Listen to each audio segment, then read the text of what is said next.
Imagine, if you can, a world before Rome, before Greece, before even the great Persian Empire.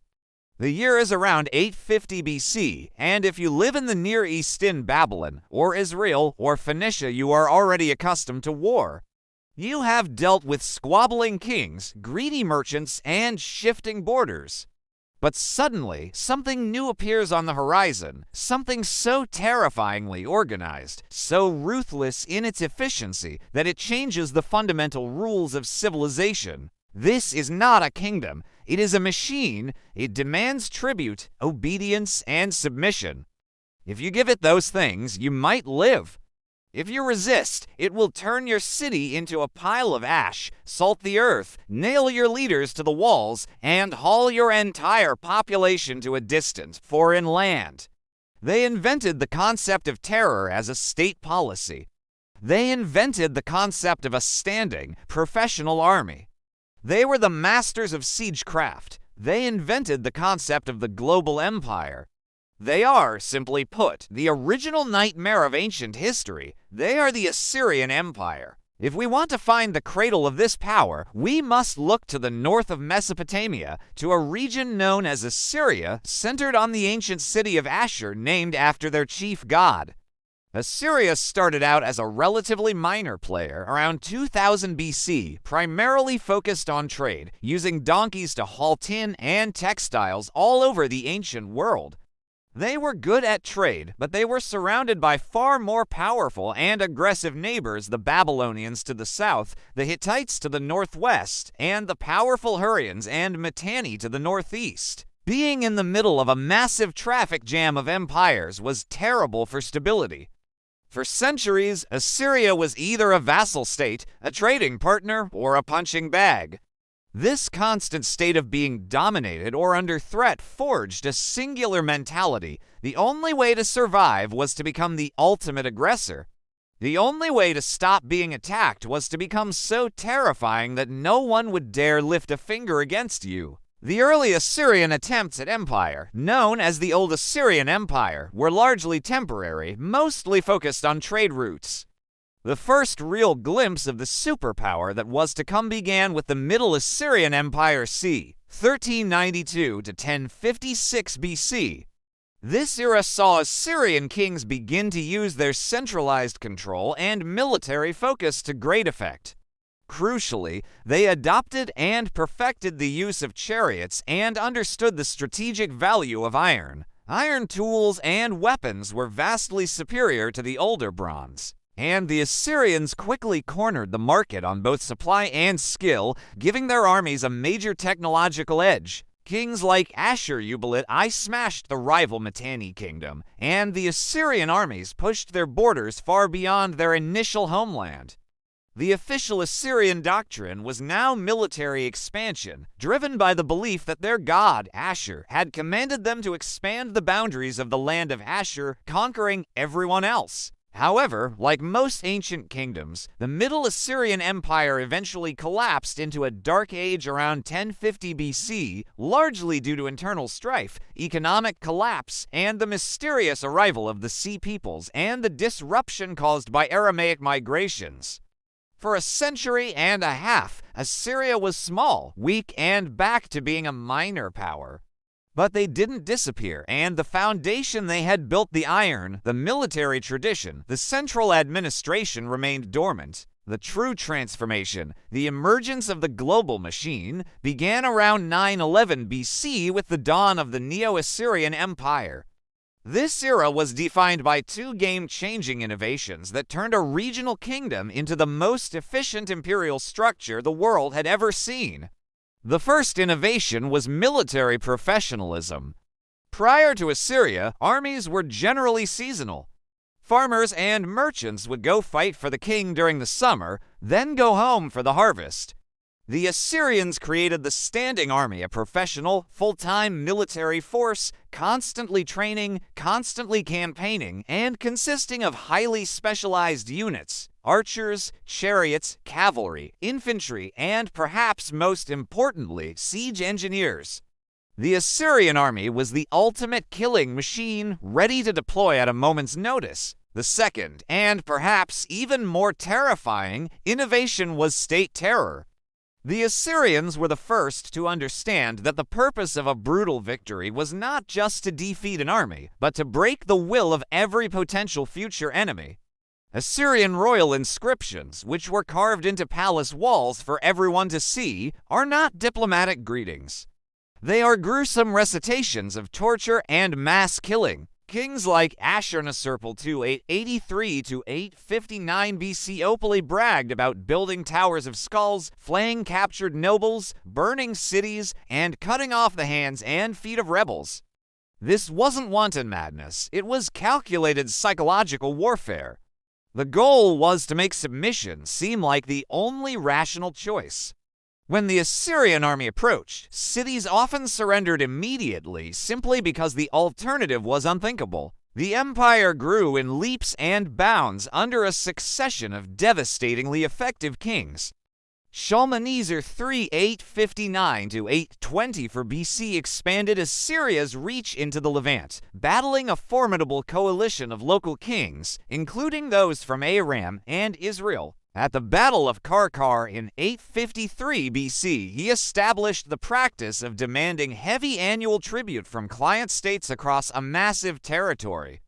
But his reign also saw the first cracks in internal civil wars over the succession, a common feature of centralized despotisms. The internal crises were brilliantly resolved by Tiglath-Pileser III's 745 to 727 BC, a king so important he is considered the true architect of the Assyrian imperial system. Tiglath-Pileser III completely reformed the administration. He reduced the power of the high-ranking provincial governors, who had become effectively regional kings, by drastically shrinking their districts, ensuring no single governor could challenge the central government. Most crucially, he established the policy of mass deportation. When a city or kingdom resisted and was conquered, the Assyrians would forcibly relocate tens of thousands of its inhabitants, sometimes hundreds of thousands, to different, far-flung parts of the empire. This served two purposes. It eliminated local resistance by removing the population base, and it injected skilled labor and loyal, if terrified, workers into underpopulated areas. Fusing the diverse empire into one system, this invention of mass resettlement was the cruel, beating heart of the Assyrian state. And it was the system that made the empire stable for the next century, transforming Assyria from a predatory kingdom into a truly consolidated imperial power. Tiglath-Pileser III cemented Assyria's control over Babylon and conquered the Levant, forcing the kingdom of Israel to pay tribute. The small kingdoms of the Near East now lived in a permanent state of fear, knowing that the black obelisk, carved with the kneeling figures of tributary kings, was waiting for them if they failed to pay. The Assyrian state machine, perfected by Tiglath-Pileser III, continued its relentless expansion under his successors. The Assyrian army was not just brutal, it was tactically brilliant, mastering every form of warfare. They were famous for their massive siege engines, wheeled, iron-plated battering rams, and mobile siege towers that could breach any city wall built during that era. While other kings might spend years starving a city, the Assyrians could often take it in weeks. The combination of this unstoppable siegecraft, the professional, year-round army, and the psychological impact of their state terror created a military dominance no one could challenge. The next pivotal king was Sargon II, 722 to 705 BC. Sargon was a usurper who seized the throne, but his ambition was unrivaled. His name, ironically, was derived from an ancient Akkadian name meaning the legitimate king, which he emphatically was not, but he ruled like one. Sargon faced major rebellions as soon as he took the throne, notably from Babylon and from the newly independent Kingdom of Israel. In 720 BC, Sargon crushed the northern Kingdom of Israel, utterly destroying its capital, Samaria, and implementing the mass deportation policy. The famous 10 lost tribes of Israel were forcibly resettled across the Assyrian Empire, a permanent end to the northern Hebrew kingdom. This event remains one of the most significant and tragic examples of Assyrian deportation policy, forever changing the ethnic and political map of the Levant. Sargon II also waged major campaigns against the rising power of Urartu in modern Armenia to the north, weakening them severely and securing Assyria's northern borders. His greatest military triumph was the final conquest of Babylon in 710 BC, where he installed himself as king, symbolically uniting the two great Mesopotamian powers. His reign culminated in the construction of a magnificent new capital city, Dur-Sharkin Fortress of Sargon, a colossal testament to his power, complete with massive defensive walls and spectacular palaces decorated with guardian statues known as Lamassu-winged, human-headed bulls. Sargon II died in battle, and his son, Sennacherib 705 to 681 BC, inherited an empire at its territorial and administrative peak, but also one constantly tested by revolts, particularly in the ever-troublesome Levant and Babylon. Sennacherib's most famous campaign was against the tiny but resilient kingdom of Judah in 701 BC. Judah's king Hezekiah had dared to join a rebellion against Assyria. Sennacherib responded by systematically destroying 46 fortified cities in Judah and besieging the capital, Jerusalem. The siege was intense and Jerusalem was isolated, but the city somehow held out. The biblical and Assyrian accounts differ on the exact outcome, but what is clear is that a major disaster, possibly a plague or a sudden loss of political will, forced Sennacherib to withdraw his main army, leaving Jerusalem intact. Hezekiah had to pay a staggeringly massive tribute to secure the withdrawal, crippling his kingdom financially, but Jerusalem survived the Assyrian onslaught, a rare and miraculous exception to the Assyrian rule. Sennacherib, however, had another city to worry about: Babylon. Babylon, the ancient, proud capital of southern Mesopotamia, never accepted Assyrian rule. It revolted constantly. After years of patience and attempts to install friendly puppet kings, Sennacherib finally reached the end of his rope. In 689 BC, he unleashed the full fury of the Assyrian state upon Babylon. He did not just conquer it, he ordered the city totally destroyed. The walls, temples, and houses were leveled, and the debris was thrown into the canals, symbolically erasing the city from the face of the earth. He even diverted the Euphrates River to flood the site, turning the great city into a swamp. This act of unprecedented sacrilege was so horrific that it shocked the entire ancient world, including many Assyrians.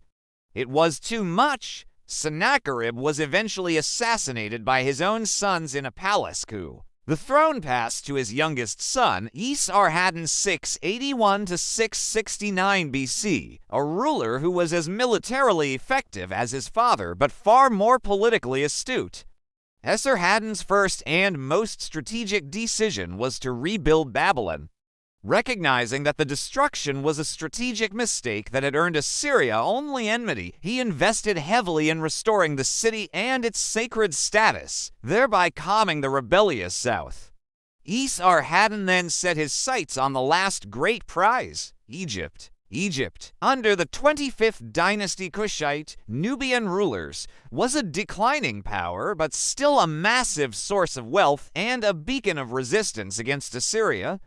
Esarhaddon invaded Egypt in 671 BC, crushing the Egyptian army and capturing the capital, Memphis.